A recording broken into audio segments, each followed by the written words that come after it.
Hi everyone, it's Plastic EP here from Melbourne, Australia. And coming in from New York, right? I got Spencer Drate and the one and only Steve Conte. Welcome to the show, Spencer and Stephen. Thank you, Plastic. Hey, Stephen. How you going, mate? Hey, rock on. Yeah, hey, Steve. Of course, a lot of the fans out there want to know about you. There's a lot of fans that don't know about you, and they're fans, obviously. You're a very great musician, great background. Tell us a little bit about your background first. Well, I first went to Australia in 2007. I told Jason I was going to get into my Australia story. But long before I went to Australia for the first time, I was, born in upstate New York, moved to right outside of New York City, an hour outside of New York City when I was about 9. So I had all the cold winters up in Buffalo and way up there. And then, I really didn't I started getting into music, Beatles, Stones, all that when I was little, 6 maybe. And then, I started taking drum lessons at 7. By the time I was 11, I started fooling around with my brother's guitar. My brother was a guitar player already. And I just zoomed right past him. I got better than him. He had been playing for a couple of years, and I took lessons for a month, and I got better than him. But really, I started playing guitar because I realized I could write songs, even though I didn't know what I was doing. I just picked up the guitar and I played with my fingernail. I was like, wow. And I started writing songs. And so I said, hey, man, hell with this drum stuff sitting way in the back. I need to be up front where the action is. So yeah, I knew I had to be like a singer and songwriter and guitar player. And then, the usual stuff that happens with every kid. You play the high school dances and the teen centers and, all that until Battle of the Bands, one of many a Battle of the Bands. And then, eventually made it to New York when I was, quite a bit older, actually. And met up with the right people, eventually, and got my first record deal with Mercury Records. And I know I skipped a whole bunch of shit in between. But, I could start listing all my people I played with, but I don't know if you want to hear if you got that kind of time. Yeah, you're in the New York Dolls. Tell us about that. Yeah, that was one of many gigs I had. A lot of people just know me only from that. But before the New York Dolls, I played with Willie DeVille. I worked with Paul Simon. Wow. I worked with Billy Squire. I worked with Peter Wolf, Maceo Parker from James Brown's band. I was on one of his records. Phoebe Snow, Blood, Sweat, and Tears, Glenn Burtnick. All these names. The Dolls was one of the last things that I did. I did that starting in 2004. I got to New York City in 1985, and all those people I named happened over between 86, and I worked with Dan Hartman, Charlie Midnight, Wow. Paul King, played on one of his records, English guy. All that stuff, 86 through up to 2004. I did a whole lot of stuff, and then the phone rang 2004. It was David Johansen. He said, thinking of putting the Dolls back together. I heard you're the guy. I said, yep. And we went out to have lunch. We never played a note of music, and he just gave me the gig without even hearing me play. Wow. Because I guess my reputation as a good musician was, it preceded me, So that's one good thing about, New York it seems like a big city, oh, New York, it's so scary, when you have never been there.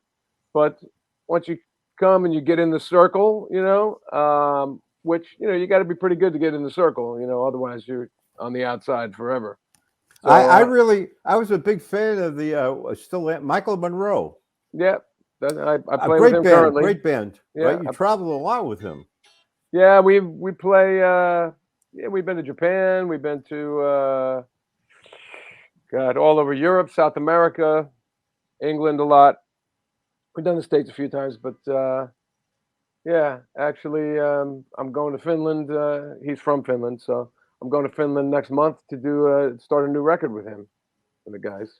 Yeah, I also see you a lot on Little Steven Underground singles when he puts that out and vote on it. And you have all the time you're on there. Always vote for you because you have some great stuff. Oh, Tell thank us you. about the new single that's out there, which I saw a video of. Yeah, I just got to say, Recovery Doll is one of the greatest songs. Have a look at this, Spencer. This is unbelievable, right? Yeah. And the video, I got to tell you, I've watched the video now 4 times. Here's the video, Recovery Doll, Yep. right? That's And it. it's on Steve's website. It's just an amazing song. And here's also the album that's coming out as well. Here's Spencer. Steve Conte. Bronx Cheer. That's right. Bronx I Cheer. live in Yeah, the Bronx. it's on a vinyl, which I really love, Steve. You got this on a beautiful vinyl. Yeah, it's coming. The vinyl's not made up yet. I'm still doing pre-orders for the album. If people are interested in buying it, you can go to my website, steveconte.com. There's the info there on how to pre-order it through the record label, Little Steven's label, Wicked Cool Records, or through me directly. I mean, I sell these. Let's see, can I get this in the? This is the single, which is on glow-in-the-dark green vinyl. If I were to open this up, but I sign them and send them out from home, or people can just buy them from the label with not. Steve, can I have a look at the back cover of that? Because it's so great. I've got to see the back cover. Look, Spencer, that's great. Oh, yeah, I love that. Yeah. Well, that was an actual photo of me that my guitar tech took on stage in England. Let me get this. Everything's backwards here in this film. So, yeah, that's an actual photo. And then my art director drew over it. Yeah, that's what it looks like. That's a better version of it. So, yeah, but that video for Recovery Doll is, was made during COVID times. So everything was, impossible to, get together and in a room with a director and a film crew and a band. So I had this director from LA, video producer, director. He actually created an entire world, and the stage, everything is virtual. The people, they're not even real people. They're composite. They're made up. If you look at the video, you're like, she's real, right? Or he's real, right? Nope, no one is real. There's not. Hey, Steve, I thought it was real, and I just saw it 6 times. I thought that's real. They all look great. I'm not joking. I wouldn't have known that's virtual until you told me. Yeah, that's true. Yeah. So, but that's 3 singles ago, guys. That was that single came out in May. Yeah. And then and that video, and then I had another single come out in early August, Dog Days of Summer. I don't know if you heard that one. Yeah, that's a good one. one. That video came out about a month ago, and that video has my kids in it and my wife, and my kids are on the record. They're singing. Actually, my oldest son is singing on Recovery Doll. My little guy is on Dog Days of Summer, and they're all in the video. And now my latest single is called Overnight Smash, and I don't have a video for that one, but my next single is going to have a video. It's called Flying. It's coming out next month, and it's coming out this month. Wow. October 15th, 2 weeks. Not even. It's great you're so creative during COVID. That's amazing. Just keep putting the songs out. That's what it's all about. Well, to be fair, this shit. I started this record in 2019, and finished it in 2020, just before the lockdown happened. Wow. And then, I finished recording it. Then it was 6 months of mixing it via the internet because my mixer was in California and I'm in New York and nobody could travel. No, actually, I was in the Netherlands. I was in Europe and he was in California. So it was like a 9-hour time difference. We had this much of a window to work. It was wow. I was going to bed, whatever, midnight, 1 a.m, or whatever, and he was just getting up. So it was like, oh man, come on, let's let's talk for an hour before I have to go to bed and have some coffee. So it's just been putting out stuff that's been sitting on the shelf for the past year. But I'm still creating, I'm still writing new stuff and recording new stuff. And do you miss Australia, Steve? Do I miss Australia? I was only there once with the New York Dolls in 2007. We played the V Fest the V Fest. And that was with Beck, not Jeff Beck, Wow. but Yeah, Little Beck, right. Beck Hansen, Wow. and the Pixies. And then we ended up doing some theater shows with the Pixies. I really loved. They're great. I fell in love with the Pixies on that tour. Yeah. Yeah, it was great. What I thought about Australia, I loved some of the language. I adopted the word brekkie into my vocabulary. I say it all the time now. I'm gonna have brekkie, you know. But I did notice you guys like your sports and your betting over there, don't you? Every place is like betting salons everywhere, right? Yeah, it's true. So yeah, but I'd love to go back there again. But you know, it's a long trip, and you know, as long as someone pays for us to go, I'll be there. You were involved with anime, right? Oh yeah, some anime stuff. Yeah. Yeah. What was that like? Tell us about it. The biggest one that most people know about. Well, there's actually two of them. Cowboy Bebop, which is now a new live action series on Netflix, which means they took the original like animated cartoon series and they're doing it with live actors, right? Wow. But I'm not involved with the music of that one. Everyone's you know, writing to me online and going, "Oh man, I can't believe you're not singing on this. I'm not watching it anymore." I say, "Hey, look, man, I got nothing to do with it. You know, if they call me, I'll do it. But you know, I know the way things are. I mean, they're probably making it for the TikTok generation now with right. Because I did it 20 years ago. It was 1998 that I did that thing, and you know now kids probably don't even recognize a voice if it doesn't have auto tune on it. You know, doing that thing auto tune does to your voice. You know, I'm just a real singer. What do I know? You know, so they're probably making it for the kids with like, you know, young singers and whatever. But that's fine. I understand what has to happen. It's demographics, man. It's all business. It's all Hollywood. But so I did that one, which was great because it was the only anime series that I'm aware of at the time. Maybe they've done it since, but they actually drew the animation to my voice and the music. Normally, the animation is all done and they give it to a composer and say, "Here, like, make the music go with the visuals." Oh, that's great. But in this case, they gave the composer the story. There was nothing was drawn. There was no characters or anything. They said, "This is the scene. This guy, you know, loses his lover or whatever, and he's sad, and make some music for that." And then the animators listened to my voice and the music, and they were inspired to do the drawing from it. Wow, that's great. Animation. So, yeah, that's why the series is really dependent on music. So that's why it's one of the most respected animation series, Japanese animation. And then there was another one, Ghost in the Shell, which was also animated. That Netflix also tried to do a live action thing. Oh no, Scarlett Johansson was in a movie. They did a full length movie of it, which I didn't see. But and now there's an actual animated series on Netflix, Ghost in the Shell, which I'm not involved with either. So yeah, I think, you know, my time with anime, it's a really popular thing, and it was a big part of my past. But I haven't really been called for any new stuff lately. Although I did the composer Yoko Kanno, I did her like 25th anniversary show recently, and I did an online thing with her last summer. But I haven't done any new music with her. Yeah. I'm just doing, like, you know, back to rocking out, which is fine with me. Hey, listen, you're very prolific as a musician. You know, you keep working at it. I love that, the way you come from. Well, you got it. What else am I going to do? Yeah. I mean, Spencer, I've got to ask you something. Have you seen this? Bob Gruen did this movie, right? All Dolled Up. Spencer? It's a DVD video. Yeah. Steve, did you see that? I mean, oh yeah. I went to the premiere in New York. It was at the like the St. Mark's Theater, or one of those downtown theaters in the East Village. And Bob was there, Sylvain was there. We were all there. This was 2008 maybe, or I can't remember the year, but it's great. Hey, Steve, I really miss Bob Gruen's birthday party. I mean, every year I have this birthday party. Steve would come. I'd meet Steve.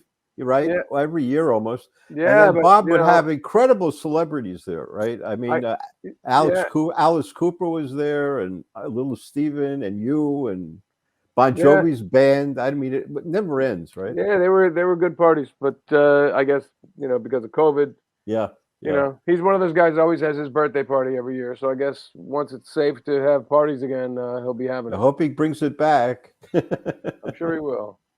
Yeah, yeah. COVID. How long did it take to willing. write Recovery Doll? I'm interested to know, Steve. There's a story on that song. Now, I wrote that song back in God. It had to be 2004. I presented it before it was called Recovery Doll. I had all the music, everything was exactly the same.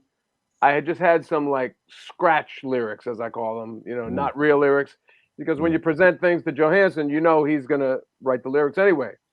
So I presented him with the lyric. It was called "I Want to Buy Me a Dog." That's Which like the monkey song. I want to buy you a dog. exactly. Which I knew I couldn't use because it was a monkey song. Exactly. Very good. Very good. So, yeah, it was like, I want to buy me a dog. I want to buy me a dog. But now it's right. She's a recovery doll. Which a That's recovery great. doll. Right. That's great. But when I presented it to Johansson, there was like no reaction.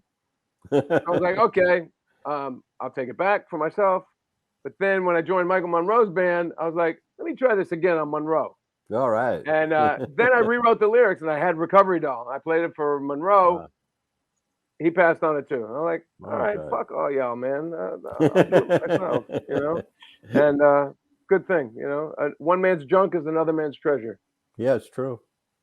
So, yeah. So that song is back from around 2004, 2005.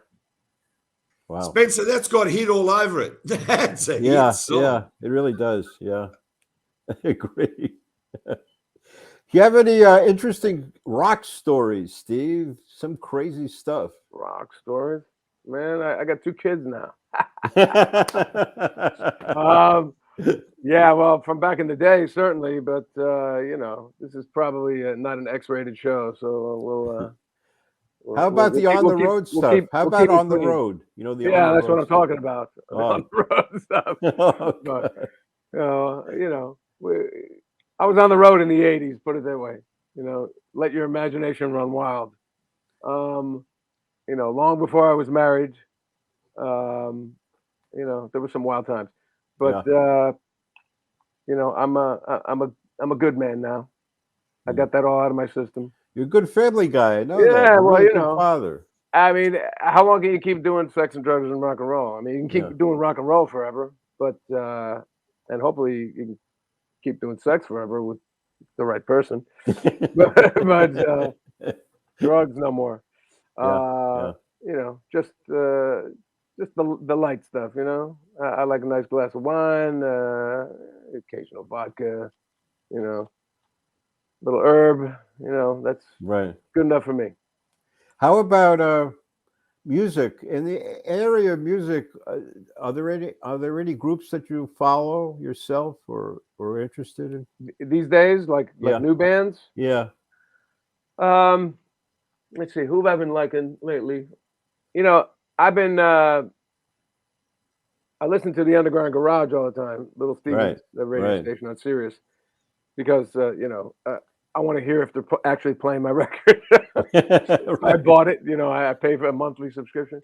But it is the greatest radio station in the world. It is. It really is. I mean, it's the only radio station where you can hear the real shit. I mean, you can hear the Stones, you can hear the Ramones, you can hear the Temptations, you can hear, soul music, real stuff, and new music by new bands that are making new music that fits in, to that aesthetic. It's not electronic, emo, hardcore.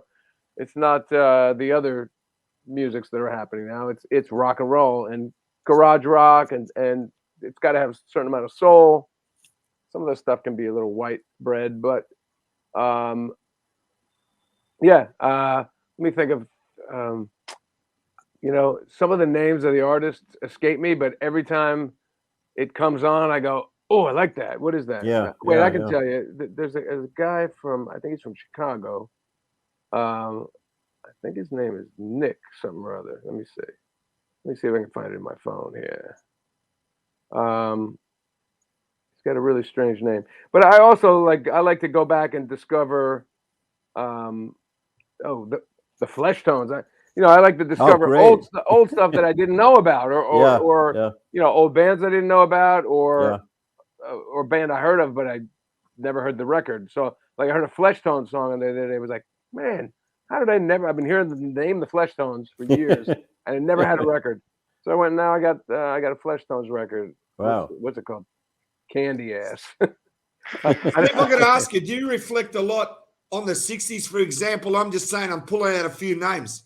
The Knickerbockers, the song Lies, you've heard that, haven't you? Lies. Yeah, I mean, I love a lot of Australian bands, man. Easy Beats, killer. Yeah, that's right. I love the Easy Beats, man. Sorry.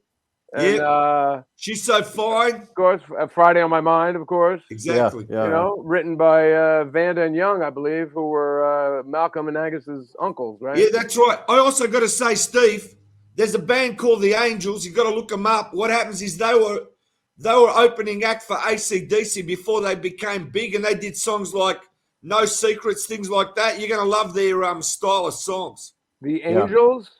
The Angels, that's right. Yeah, it's one of my biggest influences. I'm not knocking AC/DC. They're the biggest band. But Vanda and Young, right? Albert Productions had the Angels signed under their production company with AC/DC at the same time. Wow. And the Angels were opening up for AC/DC. You got to hear their songs, Steve. I'm telling you, the Angels. I'm looking them up on my phone right now so that I don't if you forget. look now on your iTunes, 40 greatest hits. There was an American group called the Angels, and they did My Boyfriend's Back. And right. That's not My boyfriend's back. Which, Jack Douglas, the producer? Yeah. Jack Douglas played in that band. He did? Yes. I didn't know that. Yeah. Oh, my God. That's incredible. Is this? No, there's another Angels, but they're. Do you see this, Steve? Steve, do you see this? Do you see that? The Angels, 40 greatest hits. Okay, I'll find it. I remember the cover, black and red. Yeah, I'll keep that up. I'll keep that up there in the interview. Don't worry. Yeah. So what other Australian bands? I like. You must have liked Excess. In Excess, yeah, I like the Kick album, and I like Listen Like Thieves, I guess. But Cold Chisel.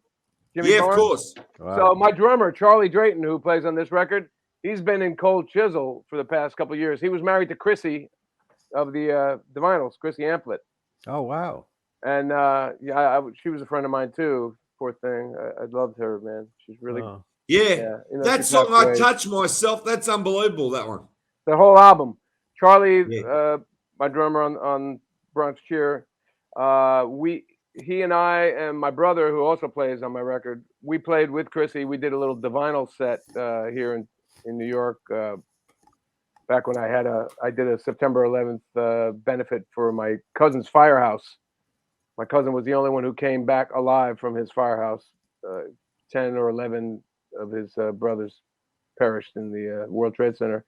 Oh, wow. And so I did a benefit for the widows and the children of those kids, and Chrissy and Charlie and my brother, did a Vinyl set at my benefit. So I really love that lady. She was great, and I love the Vinyls records. But Charlie's been playing with Cold Chisel and Jimmy Barnes, and I like that version of Freight Train Heart. Was that his record? Like probably 20, 30 years ago. With I got to tell you something. The Vinyls, Judith and I did a limited edition special packaging show in New York. And we had a piece done by the Vinyls. The pro piece is actually like a section of a vinyl record on a CD, and that's their pro. That was their pro for the album that they were doing at that time. I thought it was a really cool thing to do. I'd never seen anybody do something with a vinyl and a CD size. Oh, you mean a tiny little one? Yeah, like section of. I think I have that. Was it Wild Thing? Yeah, I think it is. Yeah, I have that because Charlie produced my God. it. Charlie Yeah. produced it. Yeah, I Yeah. have that somewhere in my CD collection. Yeah, great group. Great group. Yeah. Yep. Killer. So yeah, that's my. What about the Sharpies? What about the Sharpie movement there in Australia? Were you? That's Were a you long big on time that? ago, the Sharpies. They I tell you know. all about that, did they? Oh, I know about it. I have a Sharpie collection, and I don't mean the magic markers. I mean. No, you're talking about the songs from the Sharpies. Yeah, Wow. it was like like a punk movement of Yeah, that's Australia, right. right? You know, but I think there's actually some. Was AC/DC around then at that time? It was the early '70s. Yeah, It was that's like right. And they it had was, their own dance too. yeah, it was yeah. They had a And lot they of used to wear Connie jackets with lines going across, and they had their cigarettes in the jumper, the top that they wore. Different times. You know yeah, what about Australian music? We make our own music, and as I said, Spencer Drate is one of the biggest fans of AC/DC. Big But I'll tell time. you, Steve, I'm one of the biggest fans of the Angels. And after this interview's over, listen to the Angels. It's going to blow your mind Yeah. because what happens is they were under Alberts, but then they signed a deal with someone else overseas, and they opened up as an opening act for a big artist. I don't know who it was. I think it was in France. And they told them, you're not going on because you're better than the main yeah, act. yeah. Well, that happens.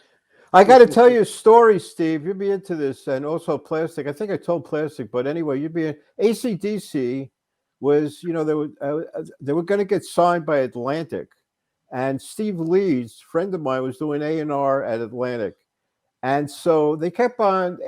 All the heads of Atlantic couldn't understand about the bagpipes in "It's a Long Way to the Top," and they said Right. that's never going to go. That's never going to go, Steve. Look what happened with that song, with the bagpipes.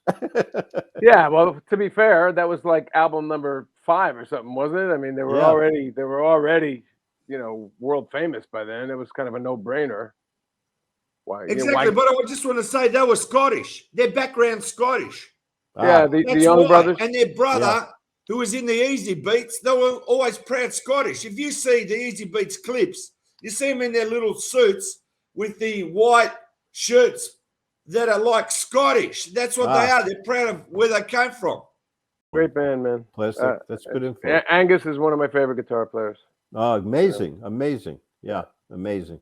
I saw them play at the Palladium, and my friend Bruce Tannenbaum was working at Atlantic, and he gave me these tickets. And this is what he said to me.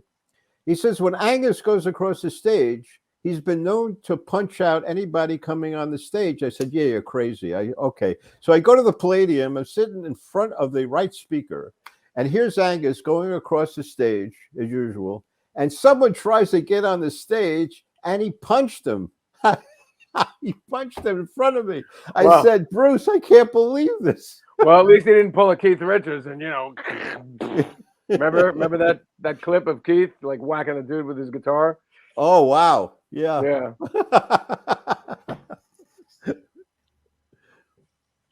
Yeah, this guitar would do some damage actually.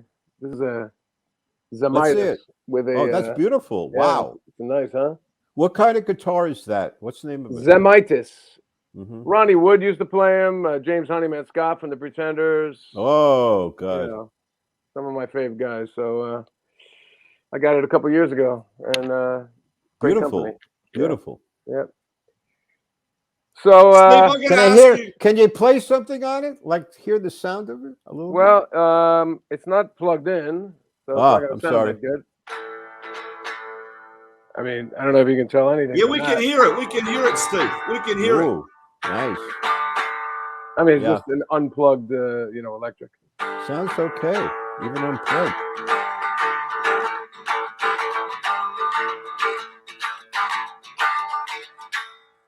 Nice. Thank you. Yeah, can we hear a little bit of that song? I love it. It's this one. Recovery Doll? Mm. Well, Recovery Doll. Can we hear a little bit of that, Steve, please? I mean, you'll never really hear, but.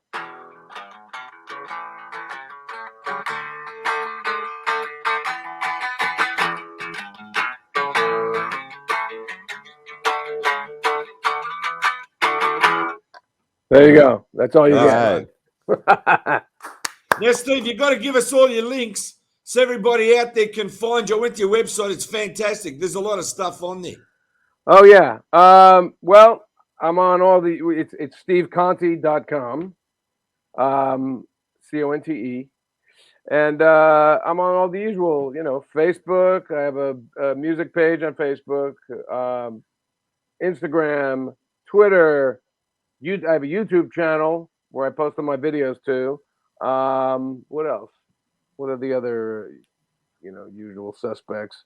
Instagram, Twitter, Facebook. I have to look at my phone to see what apps I have. Yeah, basically, Bandcamp. social media. People can buy my stuff on Bandcamp. You can download, you can stream. I think Bandcamp lets you stream like 3 or 4 times the same song, and then you gotta buy it after that. But you can know if you want to purchase it. And you can download individual tracks. You can download the whole album, or you can buy the vinyl or the CD through my Bandcamp page. There's a merch tab. If you click on merch, you go to a place where you can, anywhere in the world. People from China, Japan. I've been mailing stuff out. I have a Bronx Cheer T-shirts coming. I shouldn't really show you this because this record is not coming out for another month, but that is what it's going to look like. All right. Looks great, man. I like the front cover photo, Steve. Yeah, it's a good one. Back cover photo is killer too. Yeah. And then inside. Oh, yeah. Oh, look at that. I like the inside. Yeah. Yeah. And nice. And there's a pull-out poster. Oh, really? Yeah. We got to see the poster. Now look at this. Well, it's got all the credits on it, right? There's all the credits. But check this out. My wife actually took this picture against the skyline. I believe we were in Central Park. Oh, wow. Oh, nice. Oh, God. That's really great. Yeah, she took it with her iPhone. It's amazing. You see the moon there, and all you see is my big nose, and it's me. Yeah. I tell you, it's a great photograph. No need for a real photo of me, although there is one on the other side. Hold on. There it is. Oh, yeah. That's fantastic. That's a nice Everybody's photo, everybody's got to go out now and buy your stuff. And as I said, pre-order, buy whatever. And I'll tell you what, all the success to you, Steve, because now during COVID, as I can see, you're still creative. You're doing so much and people are loving it. You're entertaining them. Well, thanks, man. I would love to come back to Australia. I hope there's some occasion to get me back there, maybe I'll come back with Monroe. He's got a bigger following in that part of the world than I do, for sure. But I'll hop on a plane. I'll come over there. I'll play solo. I don't care. I'll use a pickup band. I'll be like Chuck Berry, Exactly. Just give me a bass player and a drummer, and I can go tour the whole country. So I got to tell you, that was a little bit of a story, Steve. Did you play? I don't know if you remember this. John Varvatos used to have. That's where I met you. That's where I met you. Yeah. So Michael Monroe's playing. You're in the band. Michael Monroe's playing, and the place is going crazy. I mean, it's a packed house. People are going crazy. Now, this is the funny story. The Dictators. The lead singer of the Dictators, Handsome Dick. Yeah. Handsome Dick. Okay, so Handsome Dick comes back by me, and you know what he says to me? I couldn't believe this. He said, "Spencer, it's too loud." I mean, that's a classic. Him saying that. Wow. But that was a great night. And he plays with Ross the Boss too. That's right. That's right. Ross the Boss doesn't play soft. Right, exactly. And to have him say that, but that night was electric for me. I still remember it. I mean, I can remember where I was, and Michael. I remember Michael. He jumped up and banged his head on the monitor, and then blood just started pouring everywhere. Oh God, great night. But once he did that to me. He took his sax, the reeds on a saxophone where it goes in your mouth. They're really sharp. And one time he just twirled around on stage with his sax and just ripped my freaking nose. Oh God, man. Really? Oh my God. Yeah. Oh no. Yeah, That's rock and roll. That's rock and roll. And all I want to say is rock on. Stephen Conte, the world loves you. Keep it up. And I just want to say, it's been a fantastic show out there. Again, another winner, Spencer. And as I said, the New York Dolls, the Steve Conte New York City band. I mean, you've done so much. It's just getting better and better, isn't it, Steve? Well, for me, Steve, I've known, he's a great guy. I'm so proud to be a friend of his as a music friend and a friend. And he's just a wonderful person. I met his wife. I haven't met his kids. I wish I could do that sometime. But he's just a phenomenal person and musician. So those things don't often happen. But yeah, well, thank you, man. I pride myself on not being a dickhead.